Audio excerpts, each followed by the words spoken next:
자, 한국에서 이커머스 하면 딱 떠오르는 이름, 바로 쿠팡이죠. 로켓 배송이라는 말 하나로 속도와 신뢰의 상징이 된 거의 제국 같은 곳이었잖아요.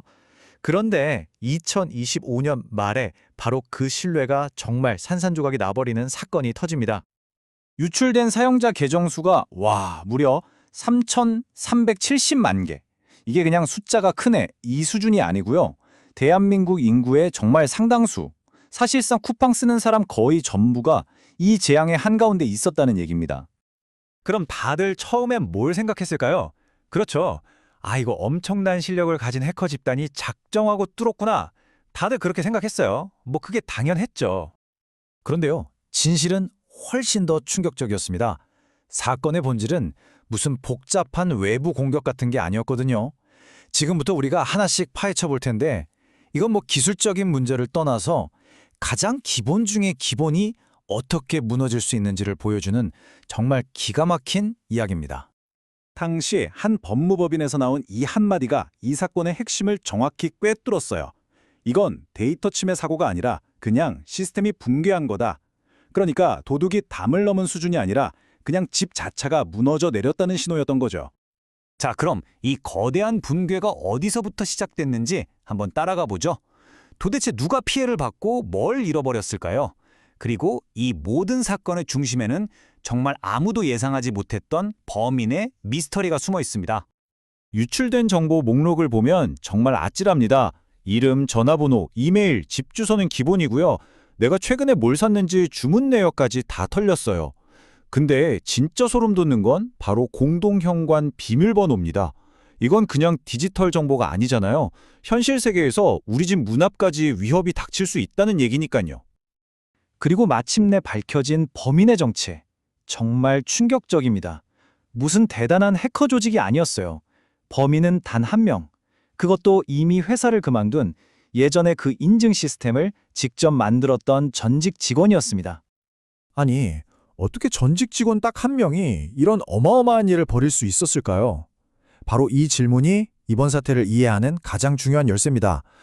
자, 이제 무엇이 털렸는지를 넘어서 어떻게 이게 가능했는지 그 시스템의 구멍을 한번 들여다보겠습니다.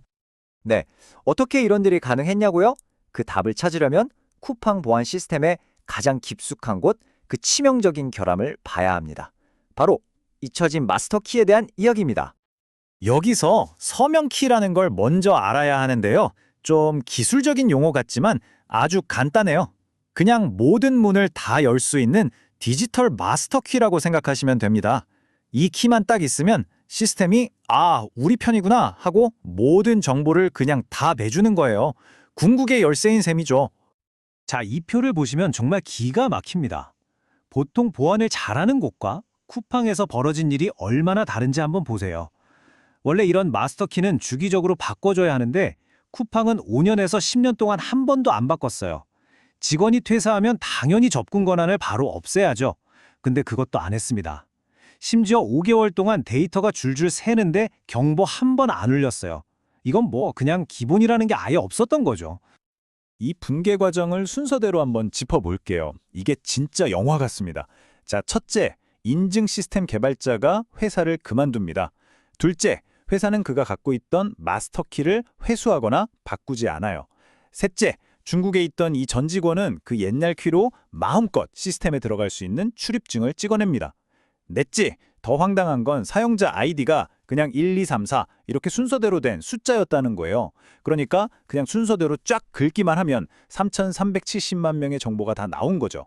마지막으로 이 모든 일이 벌어지는 5개월 동안 경보 시스템은 단 한 번도 울리지 않았습니다. 완벽한 연쇄 붕괴죠. 고려대학교 김승주 교수님의 이 비유가 정말 딱 들어맞습니다. 실패하도록 설계된 시스템이었다.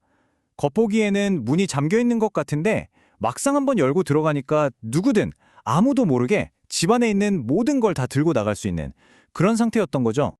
자, 여기까지의 기술적인 실패만 해도 정말 충격적인데요.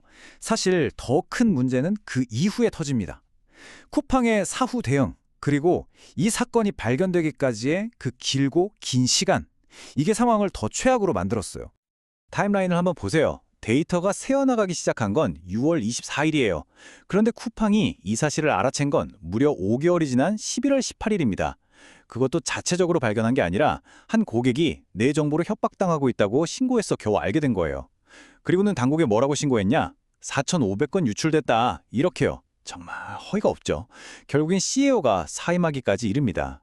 이 그래프를 보면 그 차이가 얼마나 엄청난지 한눈에 보이죠? 처음 정부에 보고한 건 4,500건. 정말 점 하나 찍히는 수준이에요. 그런데 실제로 확인된 건 3,370만 건입니다. 이 정도 차이면 우리가 잘 몰라서 실수했어요가 아니라 일부러 숨기려고 한 거 아니냐는 의심을 사기에 너무나 충분했죠. 쿠팡의 대응 방식은 정말 많은 비판을 받았습니다. 계속해서 사건 규모를 줄이려고 했고요. 유출이라는 명확한 단어 대신 노출 가능성 같은 애매한 말 뒤에 숨으려고 했어요. 고객 신고로 알게 됐다는 사실도 처음에 쏙 빼놓고 발표했죠. 그리고 가장 황당했던 건 CEO가 사과문을 올렸는데 이틀 뒤에 그 자리가 광고로 바뀌어 있었다는 겁니다. 자, 근데 이 사건은 그냥 쿠팡이 잘못했네 하고 끝날 문제가 아닙니다. 우리 모두의 디지털 생활 한가운데에 있는 어떤 깊은 역설을 보여주거든요. 그리고 우리에게 아주 중요한 질문을 던지고 있습니다. 바로 쿠팡의 역설이라고 부를 수 있는 부분입니다. 우리 눈에 보이는 로켓 배송 같은 물류는 최첨단의 정말 초고효율이잖아요. 그런데 눈에 보이지 않는 데이터 보안 현실은 거의 구석기 시대 수준이었던 거죠. 세상에서 제일 빠른 배송을 한다면서 정작 자기 집 창고가 5개월 동안 털리는 건 까맣게 몰랐다는 이 아이러니, 이게 바로 쿠팡의 역설입니다. 그런데 정말 아이러니한 사실이 또 하나 있습니다. 이렇게까지 신뢰가 무너졌는데도 사람들이 쿠팡을 떠나지 않았다는 거예요. 대규모 사용자 이탈? 그런 건 없었습니다. 왜 그랬을까요? 이미 우리 삶에 너무 깊숙이 들어와 버린 그 편리함 때문에? 이게 바로 거대 플랫폼이 가진 무서운 힘, 잠금 효과입니다. 그래서 마지막으로 우리가 던져야 할 질문은 바로 이겁니다. 편리함이 왕이 되어버린 이 시대에 그 왕국을 지킬 책임은 과연 누구에게 있는 걸까요? 당연히 기업에게 1차 책임이 있겠죠. 정부의 감시도 필요하고요. 하지만 어쩌면 그 편리함을 포기하지 못해서 이런 위험을 감수하고 있는 우리 자신에게도 그 책임의 일부가 있는 건 아닐까요? 이 질문에 대한 답을 찾아보는 것, 이게 바로 이번 세태가 우리 모두에게 남긴 진짜 숙제일 겁니다.